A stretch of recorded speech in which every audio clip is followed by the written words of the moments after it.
How we do this? We are the truest. Got these fangs super sharp, your shit toothless. Cold hearted, yeah we ruthless. All the ghouls in the cut, let's get ghoulish. In the graveyard, acting foolish. Finna dance with the devil to no music. Cold hearted, yeah we ruthless. All the ghouls in the cut, let's get ghoulish.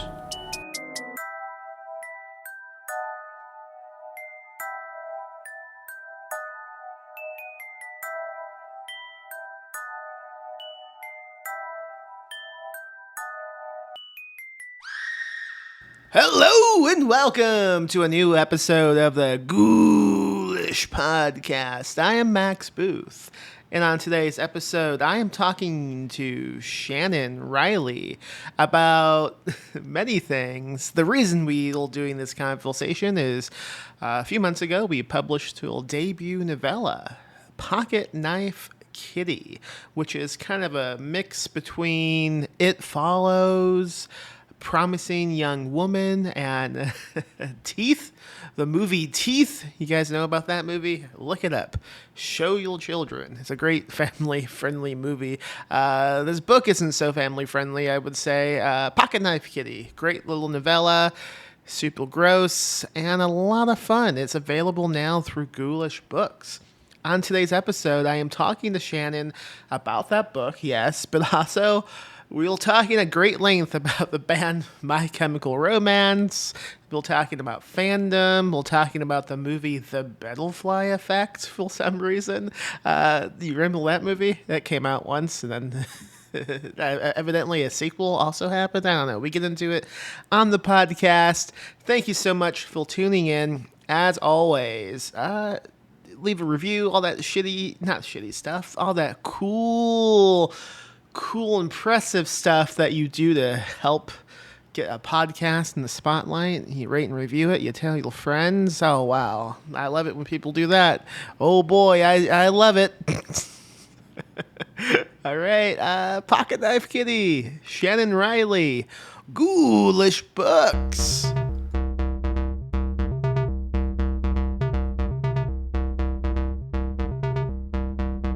Okay, so a few minutes ago, you were just explaining how you do not understand Zoom whatsoever.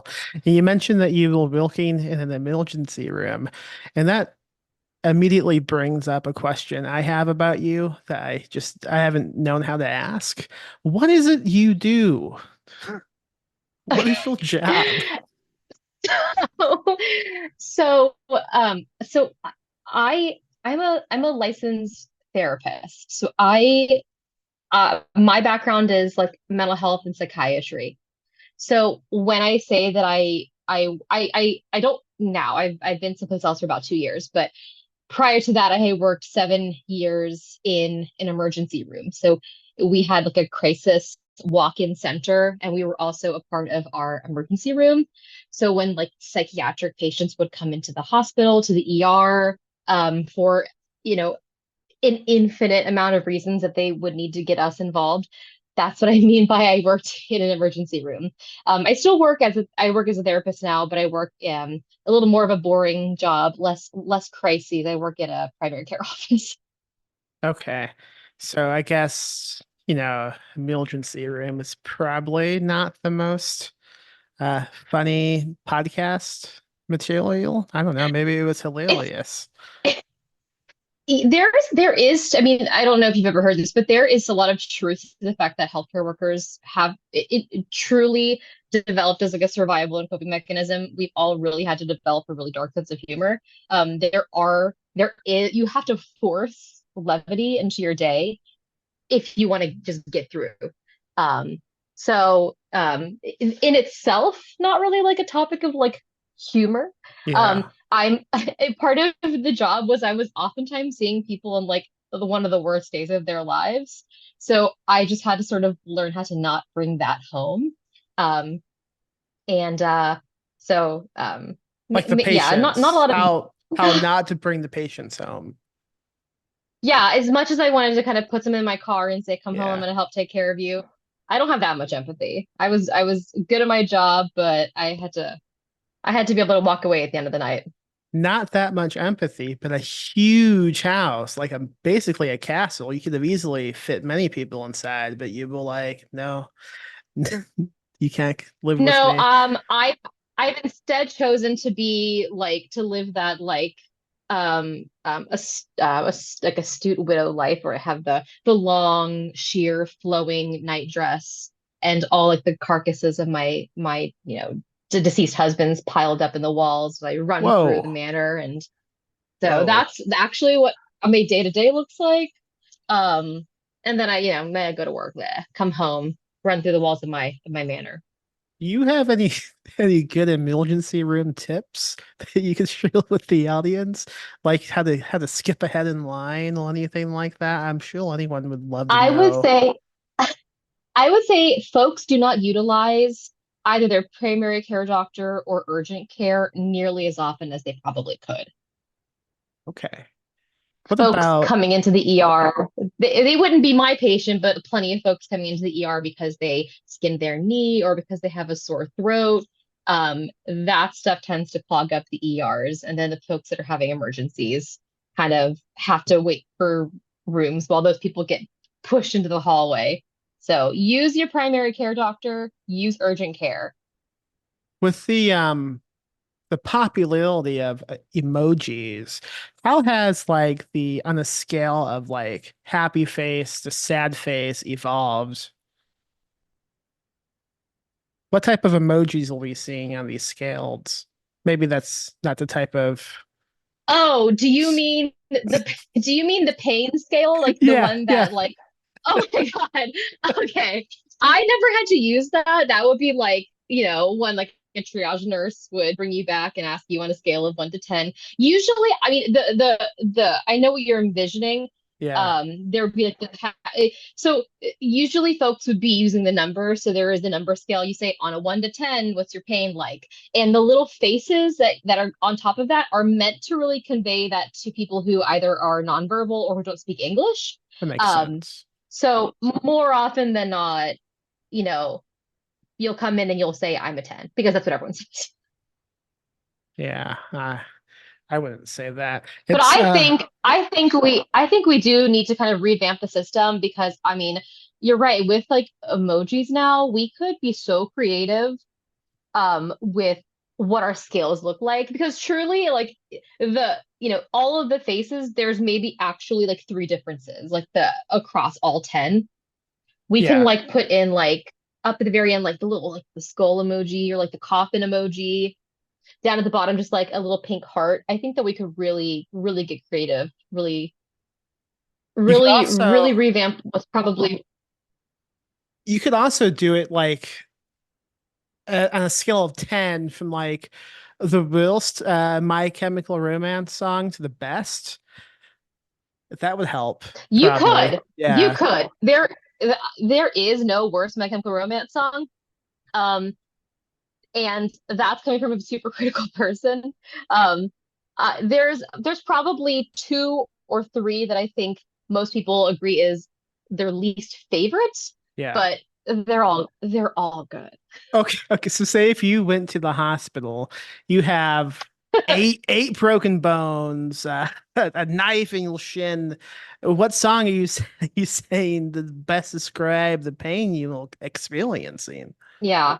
If I had to say what I'm in so much pain, 10 out of 10, the equivalent would be we're probably talking about Sing, which has a small group of loyalists, a really good bridge, but the song it, that that's probably the one I would pick. Okay. Sing off of the Day There Are Danger Days album. That's probably the one that I would say help me, put me out of my misery, Okay. give me something really good. Now, for those listening, just completely confused why I've brought up this band, I happen to be a huge fan, maybe, just like probably the top fan, and I know you are recently getting into them, so I just wanted to like give you a reason to talk Mhm. about them. Have you listened to all the albums yet? Have I listened to all the My Chemical Yeah, Romance yeah, albums? yeah, yeah. Have you gotten through them all I'm yet? I'm I'm trying to like okay, so I'm trying to work my way through. I know like the singles, like I know like the hits, Yeah. and so I've kind of been working backwards from there. I know that they have the one about the parade, and so I've listened to like some of that. And there's the one that has like the people on the cover. So I know that those ones exist, and so Yeah. I'm gradually kind of working my way through the rest. They they certainly didn't make enough music to really, take me forever to get through it. So eventually I'll work on it through the rest of the year. So for those listening, what just happened is what's known in the podcast business as a lie. We fooled you. You You feel so idiots. stupid. You feel so stupid now. I can't believe it. Why Wow. witnessing anything you post on social media, it's really puzzling to me because I don't quite understand a lot of what you're talking about, but you seem to be deeply invested in this band and possibly different bands that are somehow associated with this. There's someone named Frank you talk about a lot. I don't know who that is, but he's a he's a chemical romance guy. I don't know. Um, your TikTok is really popular, mostly with I think this band's like fandom. I'm not really positive what's going on.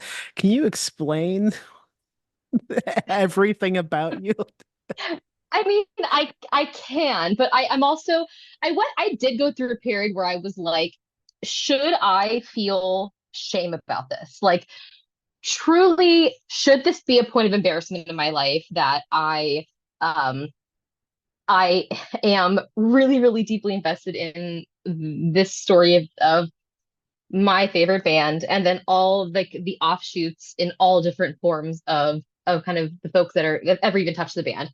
And then I realized I'm probably just too old to care. And I've come to the point where I've said, if people are interested in me, they have to buy into the fact that this is a part of my life as well, just being in a fandom. And I think that more people in their 30s should accept fandom. Yeah. And I think, just because we've like graduated high school doesn't mean that we lost the ability to have interests and to have hobbies and to be really, really into things. Because life is way more fun when you enjoy doing shit and being a part of shit and being a part of a community.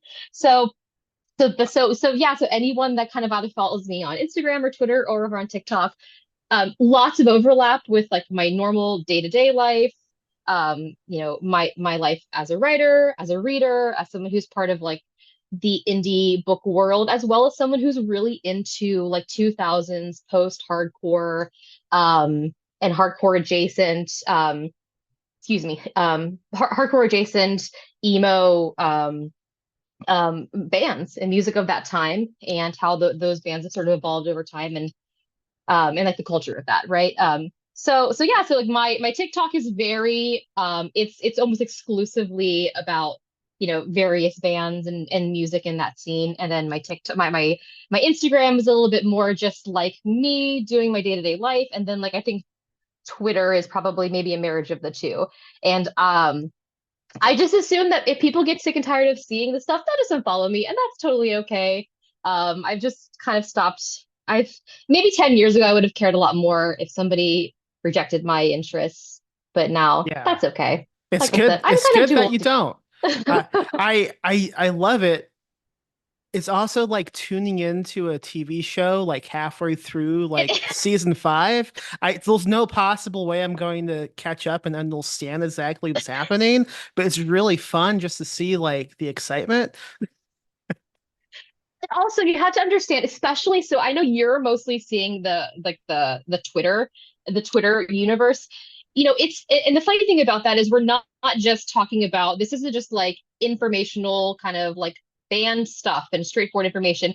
Everything is steeped under like four layers of like of one layer of meme, one layer of like deep like lore, another layer of like of like sort of like the that very Gen Z sort of sway to things, and then the final layer of like another like a meme, but one based from like 2005. So like there's multiple layers of kind of try of like in actually digging into like any of the stuff that's sort of like that's happening on Twitter. It has its own sort of like ecology, basically. But at the end of the day, I sort of kind of hope that sometimes Twitter just does its job and doesn't show the people that aren't interested in that stuff necessarily that content as much as I'm probably kind of putting out. Um, but Twitter's my sandbox. It's like where Yeah. all it's like where I do it's where the fun shit is. It's where the fun stuff is, and just and that just happens to be a big part of my Twitter experience. Not too long ago, I sent you a link on Instagram of a video that, in retrospect, every fan has seen probably many times. And I was like, "Oh, this is a cool thing." And I bet you Shannon would get a kick out of it. And in that moment, I've never felt like a dad to be feeling in my life. It was really You never felt like a dad you said almost, that like you know what I mean? you said that you said you felt bad? No, like a dad. Like someone Oh, like someone you know, completely out of touch with anything. It's like, oh yeah, Shannon will get a kick out of this. And ever since this has happened, I've resisted the urge to no, send you no, stuff every day no, of dude, extremely no, obvious facts. Like no, like I wanted like I no, almost no, sent no. you a link like, hey, did you know this guy wrote a comic book? That is hilarious. I own all of that. Everything you've written, I've owned. I don't know if you're talking about Paranoid Gardens or The Umbrella Academy, but I own both of them. I have no idea what Um, so okay, so the first thing I want to say is please never resist the urge to send me something My Chem related. I am sure whatever you're gonna send me, I've probably seen.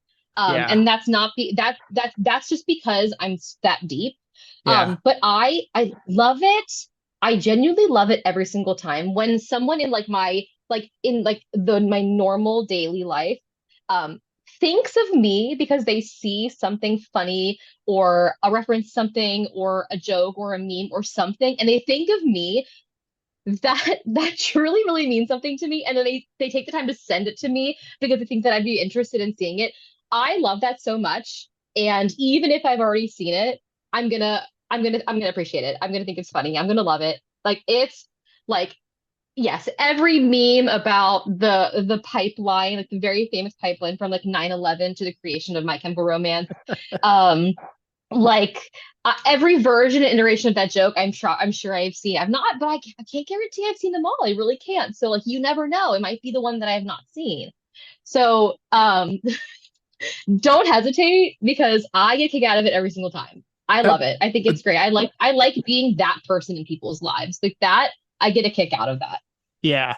So Um, the 9/11 thing brings up a good question that might end up being depressing depending on how you respond. So one of the biggest trivia facts with the band is 9/11 somehow inspired I don't even know his fucking name. The guy who does the band to do it. yeah. So my question is what did 9/11 inspire you to do? Okay, so I was in eighth grade when 9/11 happened. Um, and so I was in, I think so I must have been, oh my God, what year? How old was I? Maybe, how old was I? 14? How old are people in eighth grade? It doesn't matter. Um, I don't but know.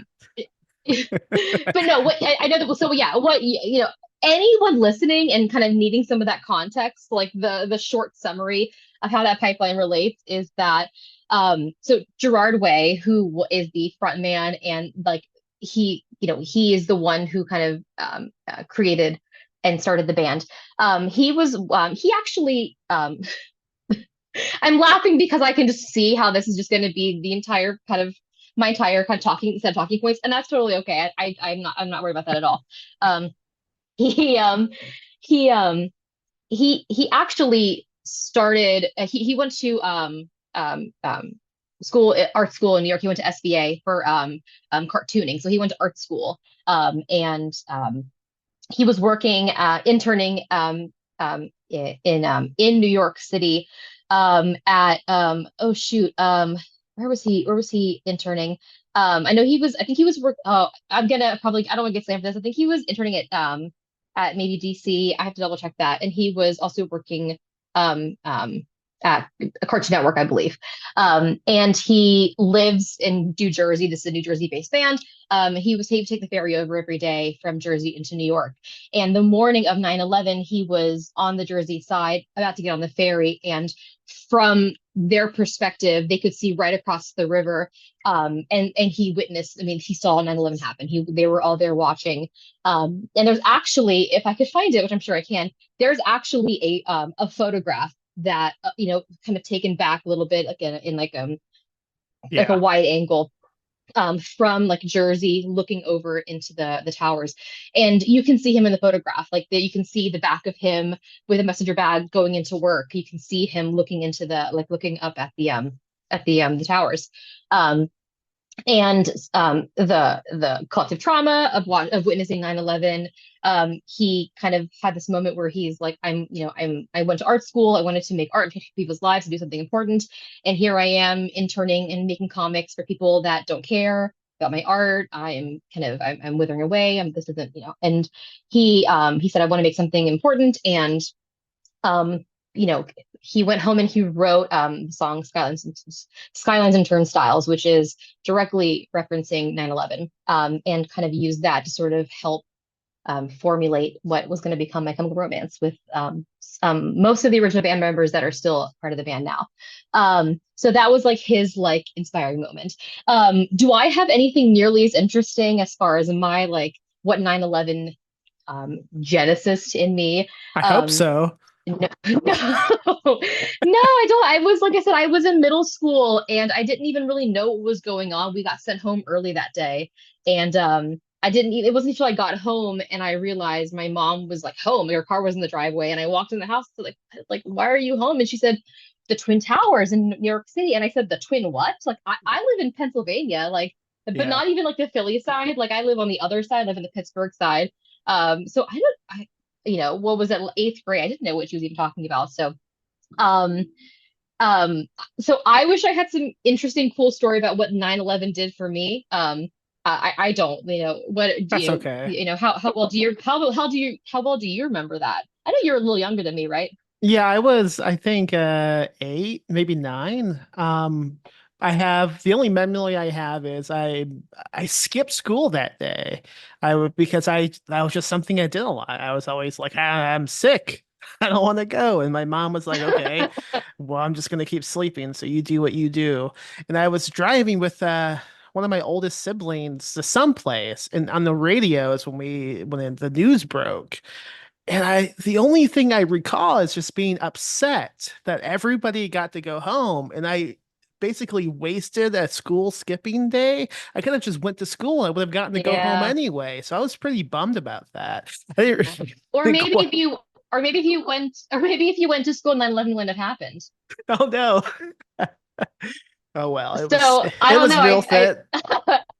I think we need to consider the butterfly effect there. Yeah. So I don't know. Maybe we should investigate kind of what was happening with you as an 8-year-old, and Have changing the you course of history by skipping out on school that day. have you seen the movie The Butterfly Effect? That time traveler Yes. movie? Have you seen Uh-huh. the alt The ending? alternate ending. Yeah. Yes. I think about Yeah. that a Wait, lot. so okay, I can't remember. Is the alternate ending the one where he strangled himself in the Yeah. placenta, or not in the Yeah. placenta, but in the uterus? Yeah, yeah, Okay, yeah. and that was okay. What was the, see, it's so funny because that's the ending that I remember because it was so bonkers. What was the original, like the normal theatrical ending? Like what was the actual ending? Do you remember? Do you know? Yeah, I think I haven't seen this in a long time, but I think he goes back to when he's just a kid and he's like, fuck you, friend. I never want to see you again. Because it's like Amy Smeltz as a child, Yeah. and so he just like disbands the friendship. He basically does what Jack Yeah. Black did to Kyle Gass recently. Oh my God. Yeah. I don't think it Yeah. was Okay, over I'm an on Reddit. assassination yet. I'm on Reddit, and apparently, according to the subreddit, the butterfly effect has 4 endings. That's three too many. That See, maybe it's because I mean it had that glorious early 2000s feel that movies now just can't ever capture. And Yeah. there's a magic to them, even if they were bad. I remember really liking it, but also I was once again, wait, let me see. How old was I? When was the butterfly effect? I don't know. 2004. Okay. So I was uh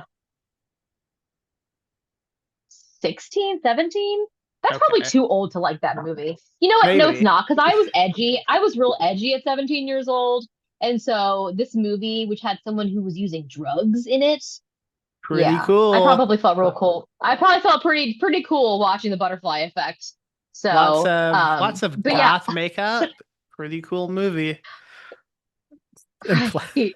No, I could pull up photos of me in high school where like I mean God, like that era of like the emo era. I remember I extensively cut my own hair in the bathroom. I was never like brave enough to use a lot of to like do like the cool like big scene hair. Um and basically everything I wore was just like that was when like the big boot cut jeans were really, really big. And I'm only 5'2". So every pair of jeans I had within a day was totally ripped up because I just walked all over them with my Vans all day long. yeah. Uh we were a hot mess. I was a hot mess. I would say I'd love to go back, but only if I had like my brain and because I would like God, Yeah, idiot. just like in the movie. You love this movie. That's exactly what he does. That's right. I'm Ashton Kutcher. That's actually me. It's pretty funny when he goes back like as a tiny, tiny kid and it's like, hey, fuck face. I'm a kid and I talk like this I now. God, I feel like I need to rewatch that. It has to be streaming somewhere, right? Like, I God, don't like they know. truly don't make I made once again, this is the second time that I'm referencing myself being a boomer. First being I don't know how to use Zoom, and the second being they don't make movies like they used to. But I can see why. I mean, it's I know that I generally give Old Man Screams a cloud, but like especially Yeah. when it comes to like early 2000s movies, I'll defend those movies, the bad ones until I'm underground. I don't think anybody's ever said no one makes movies like they used to in reference to the butterfly effect. I I'm mean, still waiting for the true. day there's valid criticism against that movie. I please don't misrepresent my bad movie taste for also having bad music taste. I think that's really good music taste. They made a sequel in 2006, What? The Butterfly Effect 2. They made a sequel. Yeah. It's a 2006. 2006 also brought us The Black Parade. So that was a good year all around. That was a good year all around. Pretty good deal. Okay, at what Yeah. point to the transition this conversation into the whole point that we're doing this? At what point did you begin writing? Like you writing like in between sessions of rewatching the Butterfly Effect? Okay, so listen. Okay, writing. Um, I wrote like a maniac growing up. I was writing stories I mean, elementary school, middle school, into high school, into college, right? I did writing in college. Um, and like I remember, I probably even have it upstairs somewhere in my room. I have or had, I think I have present tense, a massive, one of those like plastic accordion files, that has like the bungee jump closure. And I would write slasher gore like stories, all starring people I knew in real life. And they would all be written very much with the pacing of like a 90s, early 2000s, like I Know You Did Last Summer, right? A cast of characters, people are getting picked off one by one, dying in these like ridiculous, like Saw inspired ways. And then at the end, we would have a reveal. The bad guy would monologue, and then they would be defeated, right? So, like, this very, like, cinematic language that I was writing stories in. And I'll never forget, and I can't forget because my mom will never let me forget. I wrote a story. I wrote this was in the middle of my parents' divorce. And so I wrote a story that had me, my brother, a couple people in my lives, and like my mom and my dad, and how I murdered them so brutally in my stories. My mom will always remind me because of the way that I killed her in the story was she was sorry, I'm not sorry, I can't not laugh at this because it's absurd, but I think it really encapsulates my kind of vision as a writer.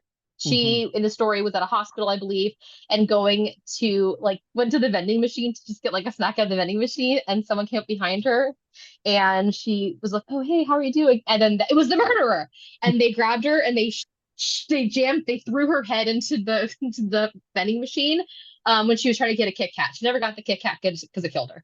Um, and so she always loves to bring up how I killed her via vending machine when I was in seventh grade.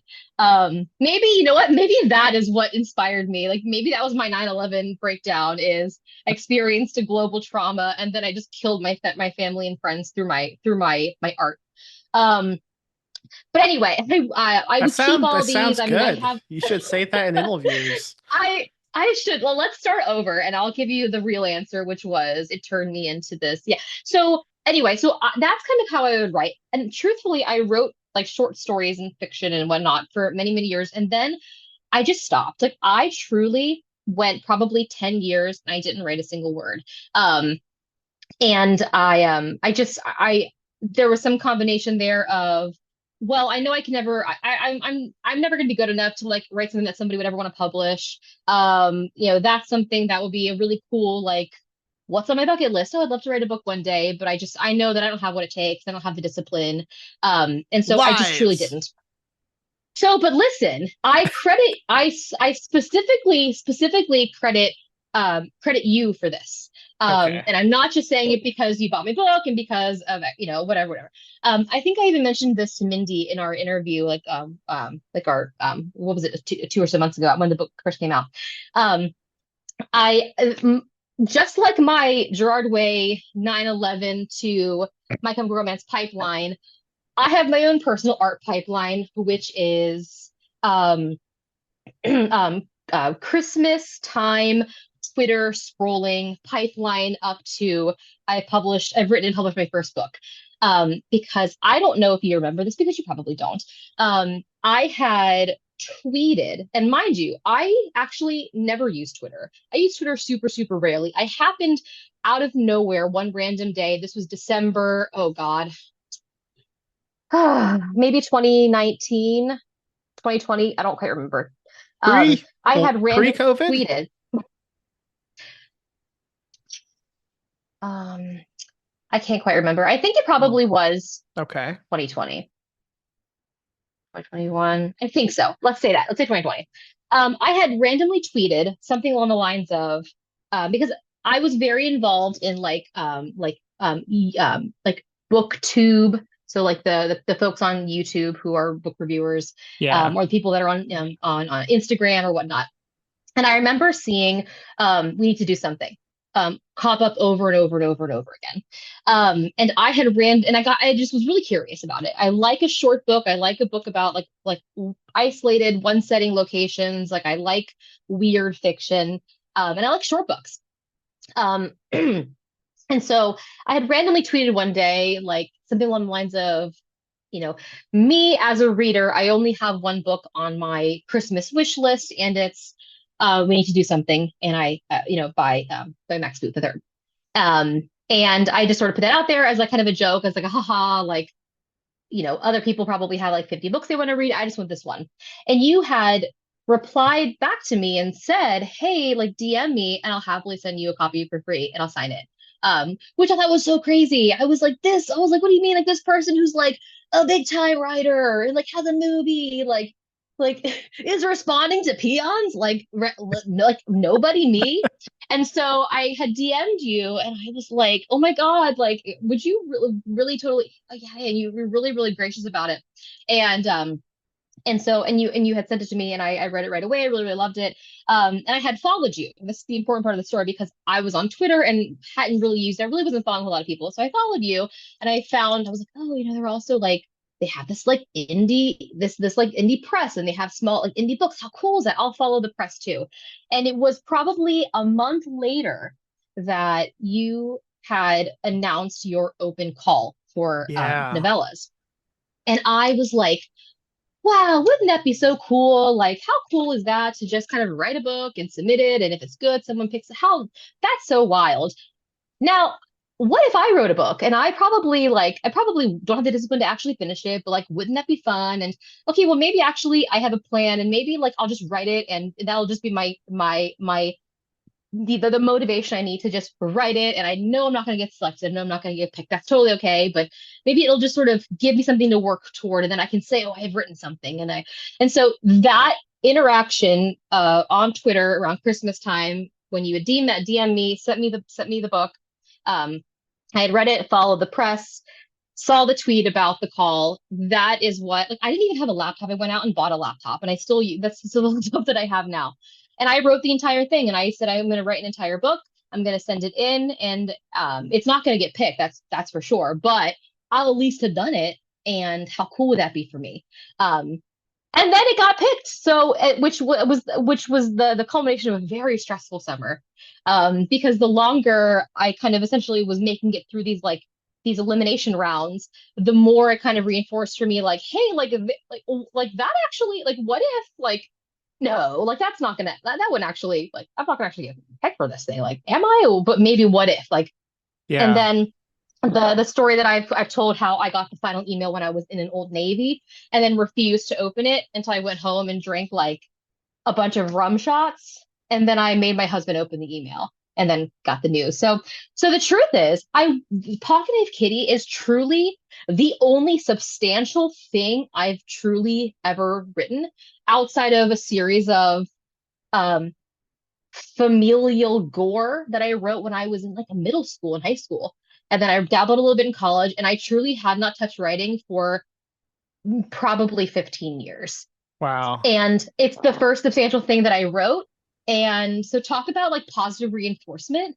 Um, and In then the so in the context of this conversation, I am 9/11. you yes. You can I think you should just put that in your Twitter bio. I think that I don't know what you have in there now, but I think that this is probably all you need if people need to know who you are. I am the 9/11 of the indie book writing um world. Okay. So let's go back. You see the open call, you decide you want to write a book. How did you decide on what became Pocket Knife Kitty? Um I knew that I had to start with what I thought. I mean, I knew that it obviously became more complex over time. That's all of our stories kind of do, right? In the process of actually writing them. But I knew I had to start with a small concept because, like I had said, I had never written any large, substantial piece of fiction before. Most of my experience has been in short story. And so obviously, like, story structure is going to generally be the same, but it's just the volume is so much more. And so I said, what is a storyline that I can live inside?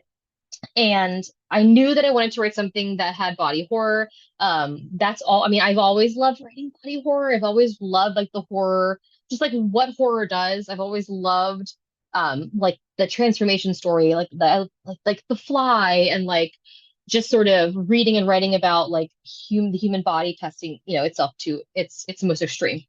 And so from there, I just said, I want to write about a protagonist that's undergoing some horrendous, disfiguring, debilitating change. But I don't want to just torture them for the entire book. I want to give them some sort of purpose. I want them to have discovered the source of what's happening and then seek retribution for it. And so through that, the details of the story started to fall into place. I already knew the protagonist that I wanted. I knew where I wanted them to go, and then from there, it was just sort of filling in the details. Adding the characters where they made the most sense, and so yeah, and then very much inspired. I know that we've talked about this before. Kind of very much also inspired by It Follows, Teeth, and Promising Young Woman. Yeah, yeah. Um, uh, so those themes really kind of shining their way through through the story. And so that's kind of like the starting point where the rest of the story kind of filled in as I went. But I had to Yeah. learn a lot about the process because I had never written something so large. And so it was like literal blood, sweat, and tears on the keyboard, just trying to figure out, you know, stumbling my way through a process that I had never really gone through before. So it was a lot of learning. And I think I've tightened up my process a little bit over time, as the more I've written. And so I'm going to keep learning. But that, it was just sort of learning about my tendencies, my habits, the bad habits that I'm already starting to make and breaking those. And so, and Yeah. it's a process that I'm sure will be forever until I die, Well, screwing up and trying to figure out how to do better. I know you've since written the second book. So, like, how did you apply everything that you picked up on writing Pocket Knife Kitty into writing the next book? So that book it started totally differently because it started as a short story. So as for anybody listening, so I had written a story for Ghoulish Tales, called In the Details, and the story was following like a rock band. Funnily enough, in the themes of like musicians and rock bands and music and whatnot. I was really, really excited to write about music because I am not a musician myself, but I love music. It's a huge part of who I am. So I wanted to write a story, like a short story, but I was only working with so many thousand words per word limit, so I had to make the story really tight. Um, and I submitted it, and I will say, I'm very grateful for the fact that it was rejected. Because even like the time in between that I had sent the story in and was waiting for kind of response, I could not get the story or the characters out of my head. And I kept saying to myself, God, like I want to continue to explore that world, those people, their dynamics. I wish I had more time with them. I don't feel like I got enough time with them. And I said, like, I kind of like, wouldn't it be cool if like I could somehow expand that into a full length book? But I was like, like maybe another project, another day. And when I got my very, very polite rejection, wouldn't you know it, one of the notes that you had sent along with the email was along the lines of recommending to me that it felt like it should be expanded to a full length book, which was such a wild moment because it's that had been in my head for weeks, the weeks in between. Yeah. And so I took it as a sign to say, okay, let me see what I can do with expanding this. So actually I wrote this way easier, I think, than I wrote Pocket Knife Kitty because I was starting with a story that I already had.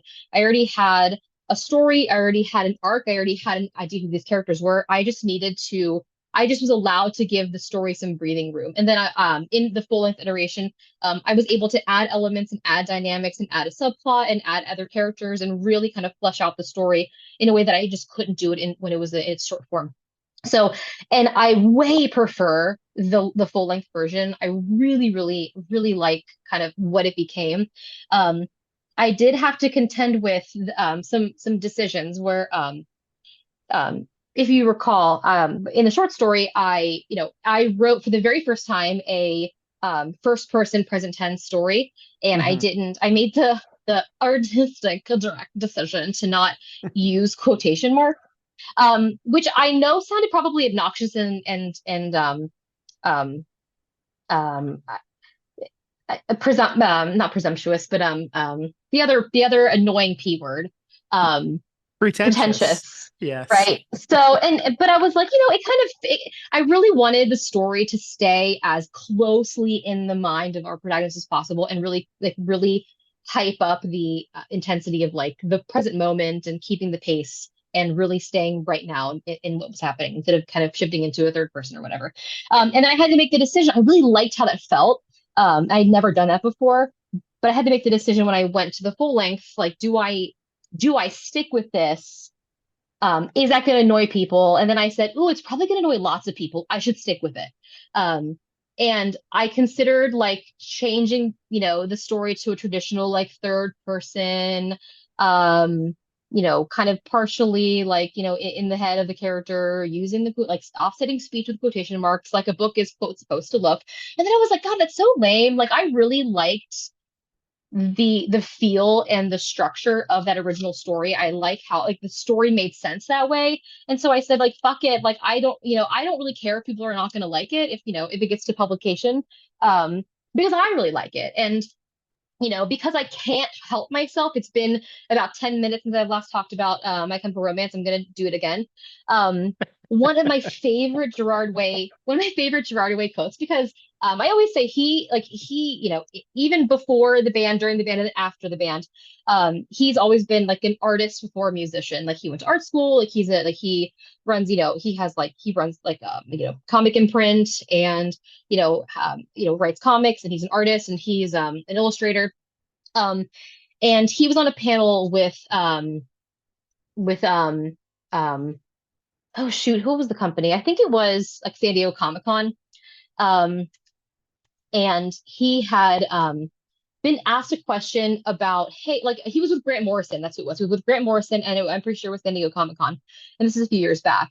And he was talking about like the creative process. And someone in the audience had asked him, what if the things that you want to create people don't like?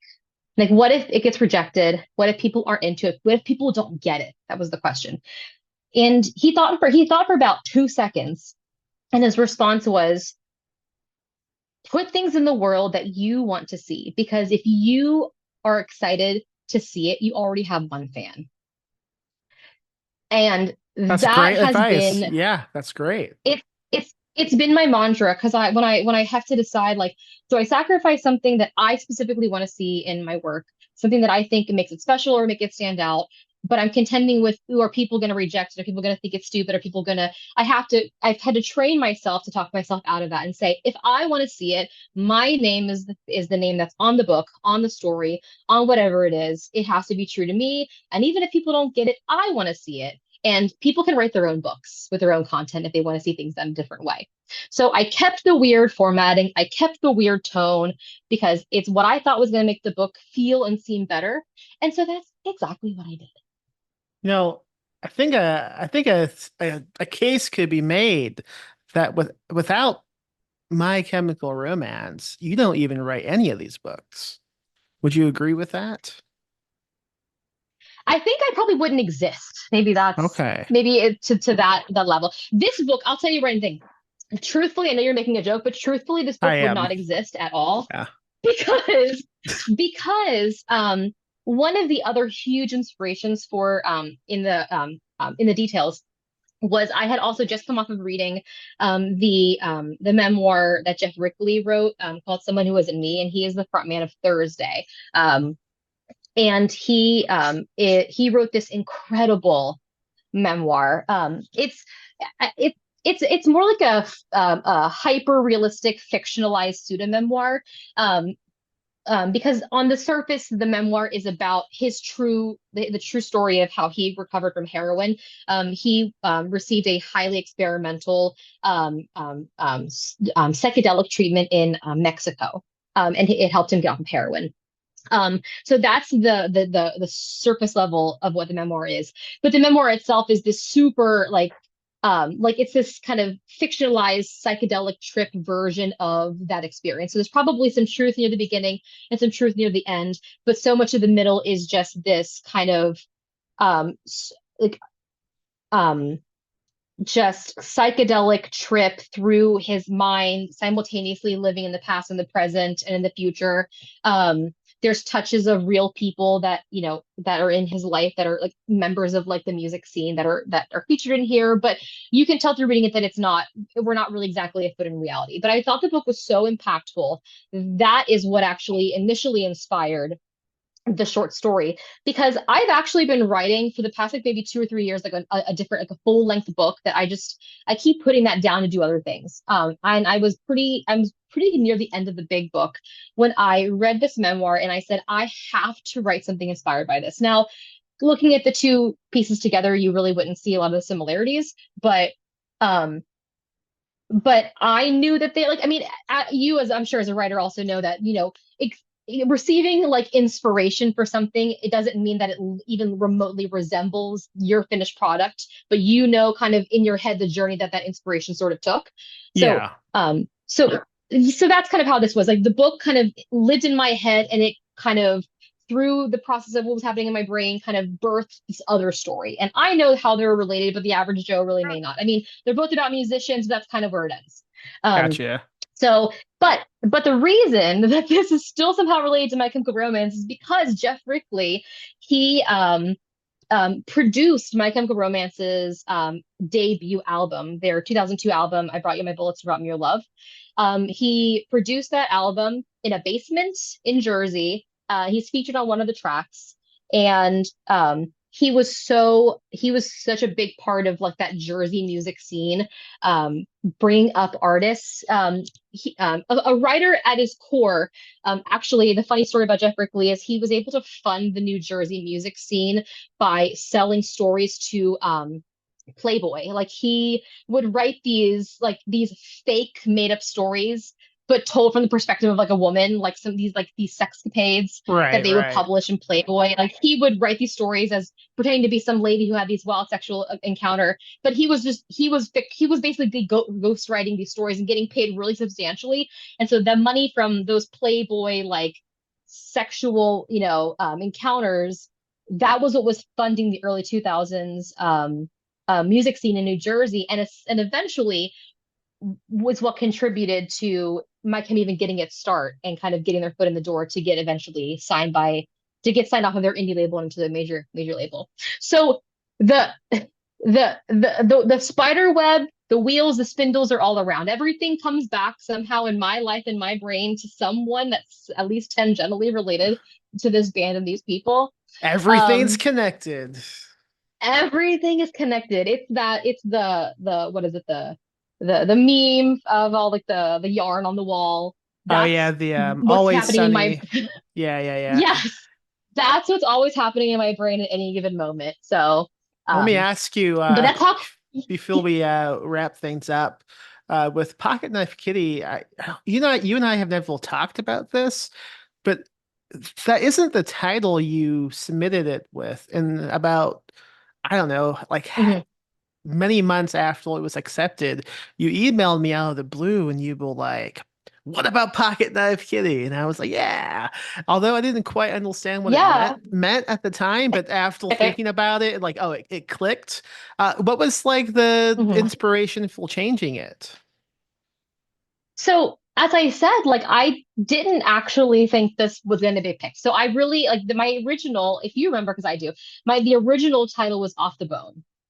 And I kind of picked it because like it was a nothing title. Like I Yeah. didn't feel connected to it in any kind of way. I was like, it's like kind of, it evokes some images of some gore, bloody stuff, and that's probably good enough.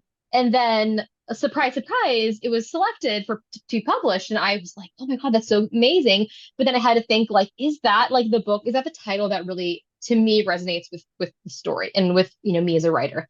And so I remember I first emailed you and said, is this a permanent thing? And you were like, no, as long as it hasn't hit publishers marketplace yet, we can change it. And so I said, okay, I'm going to table this and I'm going to think about it.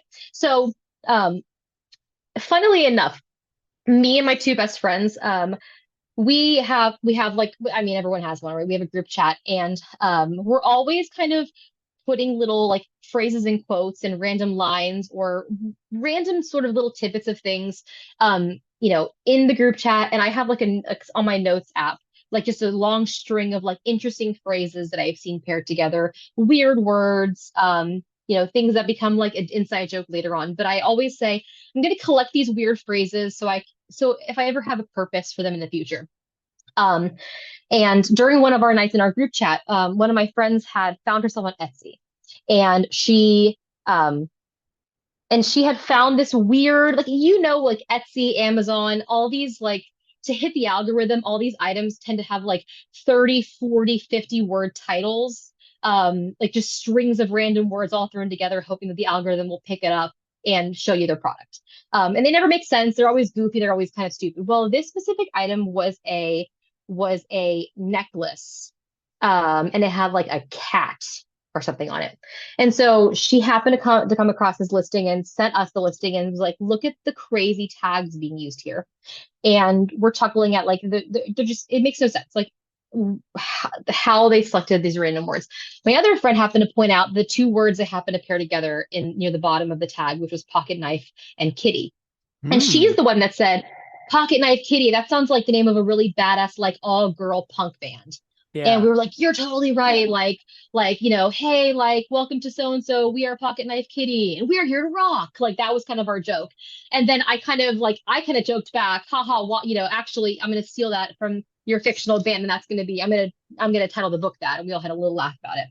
And then like it stuck in my brain, and it stuck in my brain, and it stuck in my brain. And I said, it started off as a joke and then it quickly wasn't a joke anymore because when I had been trying to brainstorm a new title, I was like, I want something that has some edge to it, something that feels, yeah, that has some like a punk edge to it, something that might make no sense on the surface, like a title that it's not a word that we're hearing or seeing in the book. Because one of my pet peeves is like if I can prevent it unless it's meaningful in some way, I always get annoyed by they said the name of the title of the book, or they in the movie, that's the name of the movie.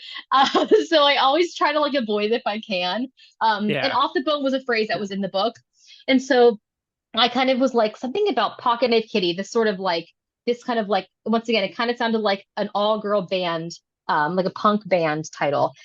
It had these sort of like, it had like the superficial, like, oh, like it sounds like a sweet, like, oh, it's like a kitty cat, like how dangerous is a cat? But then, cats in itself, they have this sort of inherent violence associated with them.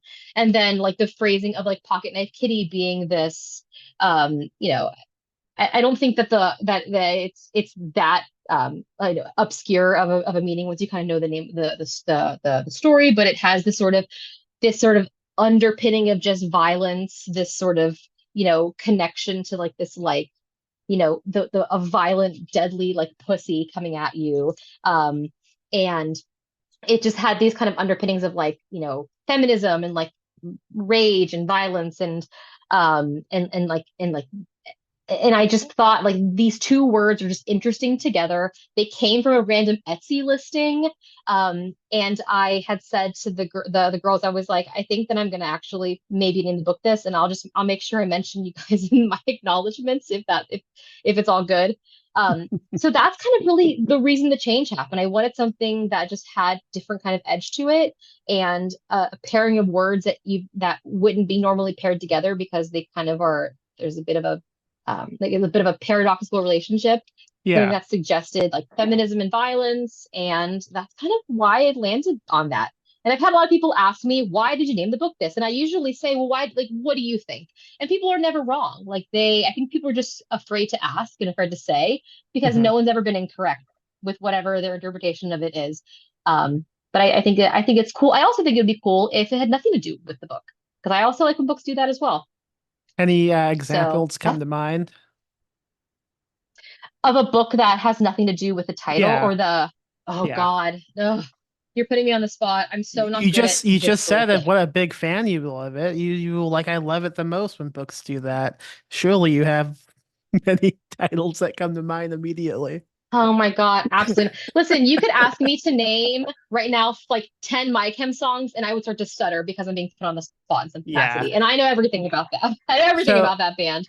so at the beginning of this chat, you told me you had seen every 9/11 to My Chemical Romance meme. And I just want you, before we wrap this up, to go to your Instagram DMs and look at what I just sent you. Okay, hold on. Oh my God. Hold on. Let me look right now. Can I Yeah. minimize this? Yeah, I think so. Okay, hold on. Oh boy. I'm curious. If I haven't seen it before, do you mean to lie to you and say that I Oh, haven't? I know you haven't seen it because I just made it as we were talking. Wait, that's so funny. Listen, you're not gonna believe me when I say that I God was damn it. literally no, no. I have not, no, that is genius. But I was just yesterday. I wish I was lying. I was literally looking up the domino effect meme Yeah. generator because I was going to make some sort of 9/11 die like meme in this way. And now Yeah. I have seen like 9/11 like my like I've seen this, but I was gonna come up with something like really stupid at the very end. Um so I was just looking at this meme generator myself, but I Yeah. hadn't thought of anything clever. But that is so amazing. I love you so much for that. Yeah. That is really, really, really cool. For those I'm gonna have to hang that on I'm gonna have to hang that on my wall. That's yeah. very special to me. For those who are not inside of Shannon's DMs, Oh, I'm sorry. it's a 9/11 the pocket knife kitty meme. Yeah. Which could be Like, true, you know, without that yeah, I day. think that like I truly think that if someone were to ask the contents of the conversation of the podcast, that's all they need to see. This is basically that's it. That's the pipeline, and that's how we got what we got. How So that's hilarious. how can folks find you online if you want them to find you? Maybe you don't. I don't know. Listen, if you're totally okay with following me and basically coming to terms with the fact that a good portion of my content is fandom related, music related, in so many words in my Chem fan account, as well as book stuff here and there. You can find me I'm on Twitter, I'm on Instagram, I'm on TikTok. That is exclusively fandom. It's Shannon said with an underscore in the middle on Twitter, and on Instagram it's hoax. The ho is spelled Heaux. There's also an underscore there as well. And that's my kind of my more of my personal stuff, but still very much music related. Every time when I'm following a band around. There's going to be lots of my content coming up in October because I'm traveling to Vegas to see them headline the When We Were Young festival. So You I'm think you sure might be that's a good able month. to you think you might be able to slip a copy of my God, pocket knife kitty on stage?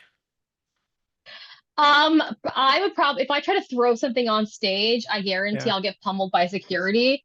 that's fine. But in my fantasies, I get it into the hands of the band. But I'm gonna probably assume that I want to stick around for the show. I don't want to get removed, so I'm probably gonna unfortunately have to try not to Oh, knock out one of the musicians with the spine of a book hitting their head. I mean, it's a novella. It's not going to cause that much damage. It's not that big. You're right. Yeah. It's probably gonna be fine. Maybe I should think about I almost called the book My Pocket Knife Romance.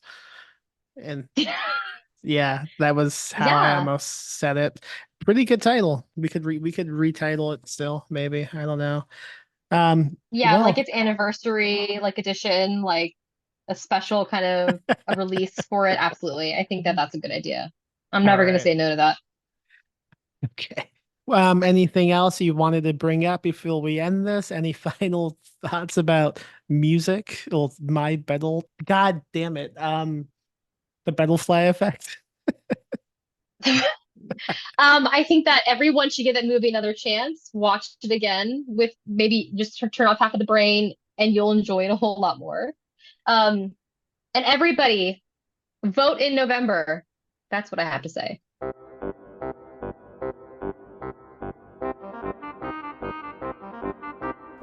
And that was Shannon Riley talking about a whole bunch of things. I hope it convinced you to go buy Pocket Knife Kitty. Give it a read. Even, review it on the places you review books. Goodreads, Amazon, Barnes & Noble, grandmother's kitchen table. I don't know. I don't know the places. I think those are most of the places now. There's not many. Do you have a blog? Review it on the blog. Post about it on social media. Tell everybody you know. Read Pocket Knife Kitty. And then if you happen to know the guy who leads My Chemical Romance, email me his address. We want to harass him. Yes.